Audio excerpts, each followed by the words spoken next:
Camera चालू हो गया, कृपया इसे अंदर रख लीजिए। ठीक है, तुम बोल रहे हैं तो रख लेते हैं। कोई और होता ना तो उसका घोड़े चढ़ जाते हैं, बता रहे हैं। गजब बेइज्जती है। नमस्कार, मेरा नाम चमन चोखा है और आपका स्वागत है एक नए पॉडकास्ट पे। पॉडकास्ट में आपको गजब गजब का ज्ञान मिलेगा जो कि इंटरनेट के किसी बाप के पास भी नहीं है। अच्छा, हमको सिखा रिया है। तो चलिए पॉडकास्ट शुरू करते हैं और हमारे साथ आज भारत के सबसे मशहूर शिक्षक लमन लोझा सर पधार चुके हैं। नमस्कार सर। नमस्कार नमस्कार। तो लमन लोझा सर, क्या बोला तूने? तो लमन लोझा सर, आप बचपन में कैसे व्यक्ति थे? एक बहुत ही अच्छे व्यक्ति या फिर चोर उचक्के टाइप के थे? अरे भाई तू, हम चलो चक्का तुमको दिख रहे हैं। बात बोलता है खाली ऐसी कुछ बोल रहा है। सर मुझे पता चल गया सर आप कैसे व्यक्ति थे। सर बैठ जाइए, सर बैठ जाइए, बैठिए बैठिए। बस हवा निकल गई। मेरा बचपन बहुत ही शानदार था। मिट्टी का वो घर था, उसमें मस्त हम बाबू जिया माए और भाई बहन मौसा मौसी सब एक साथ रहते थे। क्या बोला तूने? फिर उसके बाद मतलब ऐसे ही चलता था। वो थाली लेके जाते थे सरकारी स्कूल और चोखा भात खा के चल आते थे फिर घर। गजब बेइज्जती है। और ऐसे ही हम फिर 10वीं तक किए हैं।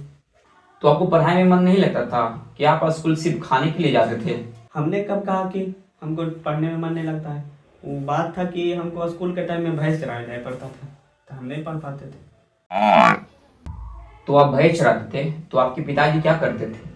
मेरे पिताजी खेत में काम करने जाते थे।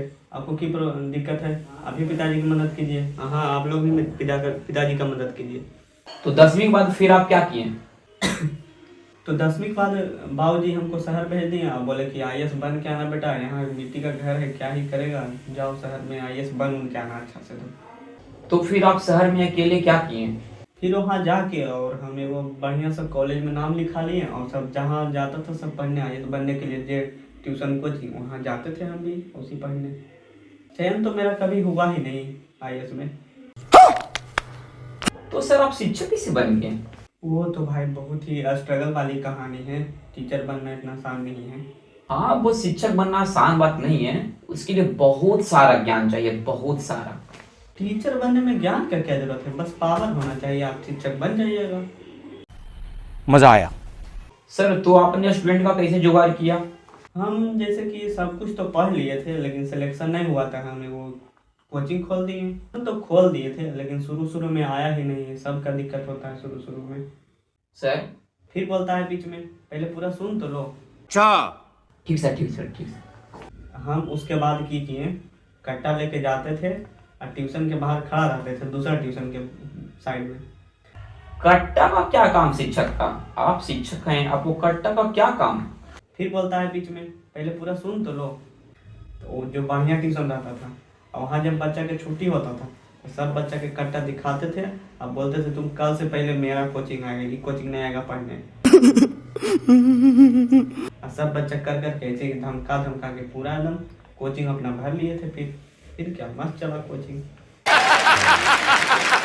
ऐसे में स्टूडेंट तो आपके पास आ गए, लेकिन आपने पढ़ाया कैसे? इसका एगो उपाय था। हम क्लास में कट्टा दिखाते थे और फिर बोलते थे सब कल अच्छा से पढ़ के आएगा, ऑनलाइन पढ़ के आओ, किताब से पढ़ के आओ, कहीं से पढ़ के आओ। कल हम टेस्ट लेंगे और जो टॉप करेगा उसको हम अच्छा से वो इनाम देंगे। प्राइज? क्या प्राइज देते थे आप बच्चों को? उसके बाद हम उसके वो कट्टा देते थे बढ़िया वाला जो मार्केट में मिल रहा हो, जिससे कि उसको आईएएस बनने से पहले उसको आईएएस वाला फील आना चाहिए कि हाँ हम आईएएस बनने के लिए आए हैं। कट्टा देकर आप बच्चों को पढ़ा कहाँ रहे थे? आप तो गुंडा बनाने के लिए तुले हुए थे। वो कट्टा के मोटिवेशन से पढ़ता था। हम बोलते थे क्लास में जो भी टॉप करेगा आईएएस में उसको हम ब्रांड वाला कट्टा देंगे एकदम, जो मार्केट में सबसे न्यू कट्टा आया है, न्यू मॉडल वाला, वो कट्टा उसको मिलेगा। तो सब इस मोटिवेशन से पढ़ता था और टॉप करता था। मेरा कोचिंग का नाम होता था पूरा। आपके कोचिंग से कोई आईएएस टॉपर बना है? हाँ, मेरा कोचिंग से बहुत आईएएस टॉपर बना है। क्यों नहीं बनेगा? हम अच्छा से एकदम बिल्कुल कट्टा दिखा के पढ़ाते थे। नहीं कैसे बनेगा टॉपर? सब बनता था। लेकिन आईएएस टॉपर बना कैसे? आप पढ़ाते कम थे, कट्टा के बारे में ज्यादा बताते थे। हमें नहीं लगता आपसे बात करके कुछ हमें मिलेगा। आप तो हर लाइन में कट्टे कट्टे बात कर रहे हैं। क्यों बोला रे? कट्टा के बारे में तुम ऐसे बोलेगा?